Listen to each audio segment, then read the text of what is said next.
Hello, boys and girls. I'm Miss Betsy, Grandma Sheila's daughter. Grandma Sheila's voice needs to be rested for a while, so she asked if I would fill in until she felt better. So I'm going to tell you a story today called Locked Out. I've had some experience of being locked out. I remember as a teenager going shopping with my mom, and when we came out of the mall, we got to the car and the doors were locked, and so she went to get the keys out of her purse, and she couldn't find them. So she looked some more, and I helped look, and we looked and looked, and all through her purse, there were no keys. So we checked our pockets. Maybe we just accidentally put them in our pockets. No keys. Where were the keys? Then we thought to look inside. Sure enough, we had left the keys in the ignition in the car and then locked the car. What were we going to do?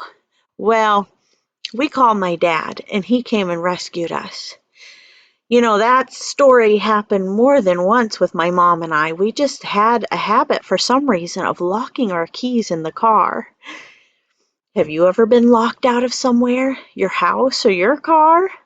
Maybe you've left something somewhere, and when you've gone back to get it, only to find that they've already locked up for the night? What do? How do you get into some place that's locked? Well, that is the situation Julia was in our story today. You see, Julie had decided she was going to go outside and do a few chores one morning. Well, unfortunately, when she went out the door, it locked. And she didn't take her keys with her. She didn't think to take her house key to go out and work in the yard.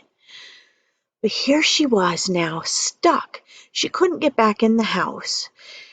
She was on the front porch wondering what she was going to do when the mailman walked up. He could tell she was upset, and he said, "What's wrong?" "I don't know what I'm going to do," she said. "I'm locked out of my house, and I have no way to get back in, and I don't really want to be outside all day long. What do I do?" Well, the mailman said, "Well, don't you have a spare key somewhere?" "Well," she said, "yes, we have a spare key, but we keep it with our neighbor, and she went on vacation this week, so she's not even here for us to get the spare key from. And, well, my husband, he has a key too, but he's in a conference all day long, and I have no way of getting a hold of him. So here I am. I'm stuck. I have no way of getting in the house, and I'm stuck out here, and I don't want to be here all day. What am I going to do?" The mailman thought about it for a little bit, and he said, "Well, you could call a locksmith, you know." Now, children, locksmiths have special tools and training to where they can actually get in a lock without having a key. And so a lot of times when people get locked out of their cars or their houses, that's who they call, a locksmith. Well, Julia didn't like this idea. She said, "That would be great, but locksmiths cost a lot of money, and I don't have the money for that right now. Things have been really tight for us, and we don't have any extra money to pay for a locksmith. So I think I'm just stuck out here." The mailman felt sorry for her, but he had to get back to work. "Well," he says, "I don't know that you have much of a choice. Maybe you should call a locksmith whether you want to or not. But I have to get this mail delivered. Here's your mail. Maybe you'll find something in here that will cheer you up." And he went on his way. Well, Julia sighed and sat down on the front steps. Well, she might as well look at her mail. She had nothing else she could do. She can't get in her house. So as she was flipping through the bills and the different letters that had come that day, a personal letter stuck out to her.